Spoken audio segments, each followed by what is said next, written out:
the process for liberation is going from the external objects of the world to the mind, from the mind to the witness, and from the witness to the source, and be absorbed in the source. Okay? This is the journey back for liberation, because the external objects of the world have a diverse, there are many. So the moment the eye, the physical eye, perceives the objects, suddenly the eye turns to be many. And not that even the eye, not just the physical, turns to be many by having my thoughts, my things. Yeah? So let's say you close your eyes. If there are no thoughts, the external world vanishes. So you cannot get rid of the external world by closing the five senses. So in order for you to get rid of the external world, you have to shift the attention to the mind. So it's going from the external objects of the world to the mind, to the witness, being absorbed in the source. The source is timeless being, eternity. And the witness, another name for the witness? The witness is same as the source. Yet the reason why there is the witness is that Maya, she is the power of illusion, which is non-existent, yet as long as she appears, she has powers that we cannot deny, because she's actually created the whole universe. Yeah? She's mighty powerful, and she's using different agents to do that. She's using the prana, she's using the buddhi, the intellect, as an instrument. She's using the ego to perceive the external world through the senses.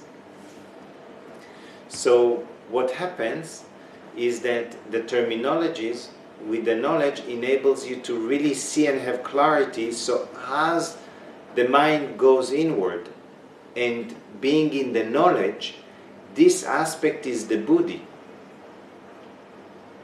The buddhi gets the first reflection from the source. That means when the reflection of the source falls, it falls on the buddhi. And the buddhi, when it goes down, from the buddhi down, it's the ego. So it's the same instrument, actually. So it gets the light from the source, and then the ego is the shadow. It's dark, ignorance. And then it goes out through the senses to the external objects of the world. So what happens, if we look at the five veils, Maya veiled the source. The moment she veiled the source, Brahman, she actually, the Brahman appeared to be the witness because of the veiling. Yet the source and the witness are one and the same. They bring another element of the Geva even, which is actually not separate from the witness.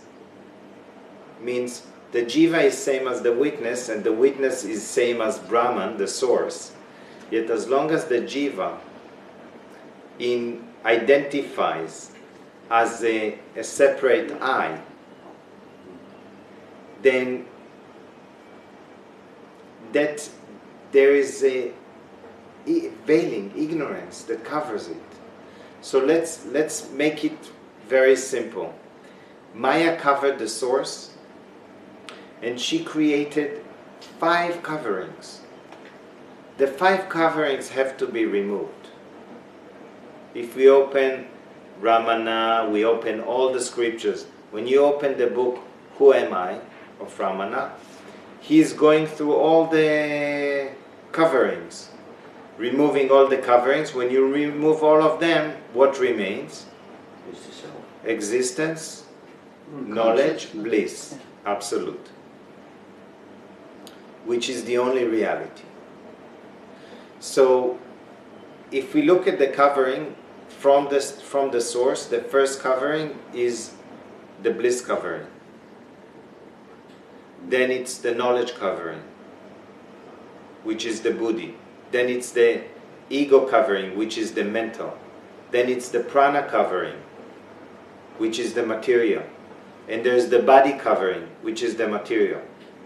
So actually the material is a superimposition on the source.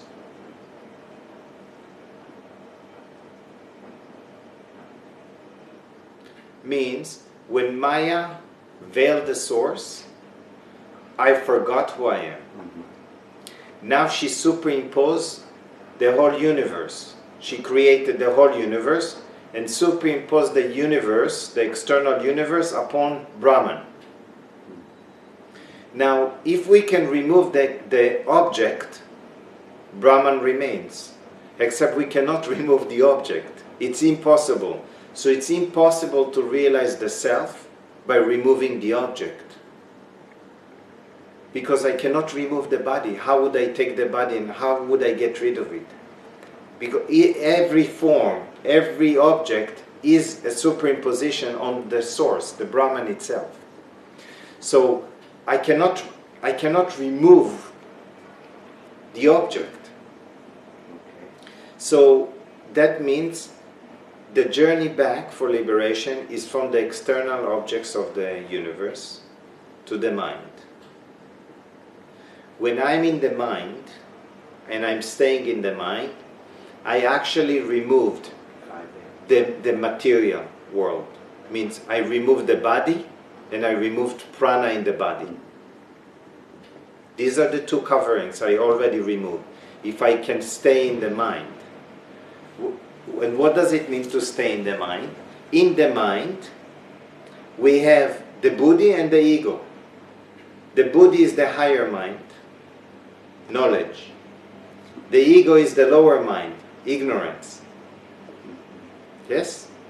Now, so when we stay in the mind, we're using knowledge. Because the knowledge removes the ignorance and merges into the witness. And witness merges into Brahman. Who is discriminating at that point in the mind? The ego is discriminating? The buddhi. The buddhi is discriminating. Yes, And the buddhi is the discriminative factor. It has the determining factor. how does it overpower the ego in order for it to do that? It's nothing to do with overpower. It gets the reflection of the source of consciousness. It is being illuminated. It's the first reflection. So it's like if there is a lamp and the light of the lamp hits the buddhi. So it is being illuminated. When it goes down, or it's like, let's say I would use it as two faces. When it is facing out, it's shadowed now. On this side, down is shadowed. That's the ego. That's ignorance. Ignorance is darkness. So the process of liberation is that one has to stop generating karma, means action. So if you are in the mind, you stop generating the karma. Now in the mind, to remove ignorance, Maya has to awaken to the knowledge aspect. Now, the knowledge is not just the words. When the Buddhists start to reflect on the words of the sages and reflecting upon the knowledge from within shines through because the covering is removed. Because when we stay in the mind, we remove the material covering, which is the body and the prana. Yes? So in the mind, you're not a man or a woman. You're not identifying with the body anymore. In the mind, yes, you can identify. We look at it in a moment. Yet you're not, the mind doesn't have male and female. Mm. So you're not identified with the body. Well, let's take a look Okay. at it in a moment. Okay. Yet you left the body, Okay. right? Yes. So if you're dreaming, you left the body Yes. in the dream world, when you're in the dreaming state, sorry. When you're in the dreaming state, you left the body. Except you cannot go through the journey for liberation in the dreaming state, nor the deep sleep state. One has to be awakened fully and completely awake in the waking state. That means I have to leave the body in the waking state. How? With knowledge. Good, so you have to shift into the mind. You should just change your attention. Yes. You move it away from that, and you move it towards. You focus, concentrate, Yeah, discriminate. you shift the You attention. shift the attention To towards to the source, Okay, so you shift the attention to knowledge. to knowledge.